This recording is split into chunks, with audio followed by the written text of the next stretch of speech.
There is not a single person, no matter how much you advance in knowledge, no matter how much you know about the deen, no matter how much and how many years you've been righteous and you've been attending lessons and attending al-masjid, there is not a single person, including myself, that is above the need of attending lessons. No one is above the need of attending lessons. This is your only connection with Allah subhanahu wa ta'ala. Every lesson you attend, you learn something about Allah subhanahu wa ta'ala. It keeps you conscious and alert of Allah subhanahu wa ta'ala during your week. No one is above this. And the greatest example that teaches us this, when you look into the seerah of Rasulullah sallallahu alayhi wa sallam, you find that Nabi sallallahu alayhi wa sallam during his life, he used to have private gatherings and he also used to have public gatherings. Private gatherings is where he used to train us Sahaba that were going to carry the deen after him. Like Abu Bakr radiallahu anhu, Umar, Uthman, Mu'adh, Ibn Mas'ud, Ibn Abbas. These companions radiallahu anhum that carried the deen after Rasulullah sallallahu alaihi wasallam and spread it to the entire world used to have a gathering and a private closed gathering with Rasulullah sallallahu alaihi wasallam. When Nabi sallallahu alaihi wasallam also used to have public gatherings after Salat al-Asr, after Salat al-Fajr, in where Allah, the ignorant one and the knowledgeable one, and everyone was there. And you find something incredible, that in the public gatherings, Abu Bakr radiallahu anhu would still be in there. Umar radiallahu anhu would still be sitting there. Mu'adh radiallahu anhu, the same companion that Rasulullah sallallahu alaihi wasallam described and said, أَعْلَمُ النَّاسِ بِالْحَلَالِ وَالْحَرَامِ Mu'adh, that the most knowledgeable in the entire ummah of Rasulullah sallallahu alaihi wasallam concerning what's halal and what's haram was Mu'adh radiallahu anhu. Yet you still find him sitting in the gathering where Jibreel walks in and he comes to Nabi sallallahu alaihi wasallam and he says to him, Ya Rasulullah, Mal Islam? What is Islam? When Nabi sallallahu alaihi wasallam responds, Buniya al-Islamu ala khamsu. Well, Mu'adh bin Jabal radiallahu anhu has taken this ages ago and he's still sitting there.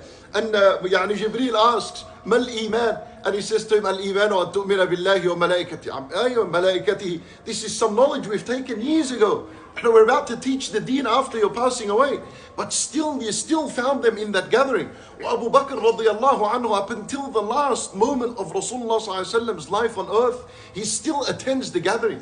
It doesn't matter what knowledge you know and how many times you hear it and how many times it's repeated. Al-Quran, the entire Quran, Allah Azza wa Jal considers and He describes it as mathani, a repetitive word and a repetitive Quran. Why? Because the point is the reminder itself. The reminder, ذَكِّرْ فَإِنَّ الذِّكْرَى تَنْفَعُ الْمُؤْمِنِينَ. The reminder is what will benefit a person. Or the gathering itself is not only to increase the knowledge. That's not it, because if that was the case, then the Sahaba radiallahu anhu, half of them that used to attend the public gatherings of Rasulullah sallallahu alaihi wasallam, already knew what he was going to say.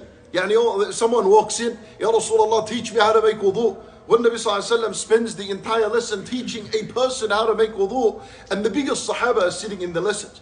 Don't dare to fall into that mistake in where you think this is a choice you have. Sometimes I can come, sometimes I don't. Whether it's a Sunday lesson we're talking about, or we're speaking about other lessons in other masajid during the week, have something for yourself in where you're always consistent with. This is going to be your fuel in your relationship with Allah subhanahu wa ta'ala. Otherwise, it's going to be replaced by something else, something that, wallahu a'lam, would have very bad consequences on a person. Well, the circles of knowledge, they are a reason for why one's sins are forgiven, as mentioned in the hadith. And they are a reason for why Allah's tranquility will descend upon a person. If Allah Azza wa Jal's tranquility would descend, what does that mean? It means a person's iman increases. That's what tranquility means. وَتَغْشَاهُمُ الرَّحْمَةِ. And they are covered by mercy. And if a person is covered by mercy, that means the hatred and the enmity and the jealousy, that all comes out of his heart. As the Nabi sallallahu alaihi wasallam mentions in the hadith about the benefit of attending the lessons, وَغَشِيَتُمُ الرَّحْمَةِ وَحَفَّتُمُ الْمَلَائِكَةِ, that the angels would rub shoulders with them. If the angels are present, that means a shayateen would go away from your life. And what has destroyed the people's life other than a shayateen? وَذَكَرَهُمُ اللَّهُ فِي مَنْ عِنْدَهُ. Another benefit is that Allah Azza wa Jal would make mention of them to His angels that are fil mala'i al-a'la, meaning Allah praises them.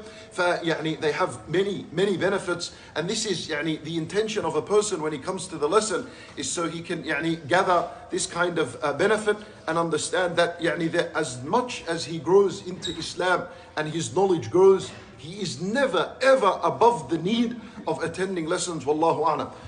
and to accept the tawbah from us. And we ask him subhanahu wa ta'ala to make us people of the Quran, people of the sunnah of Rasulullah sallallahu alayhi wa sallam.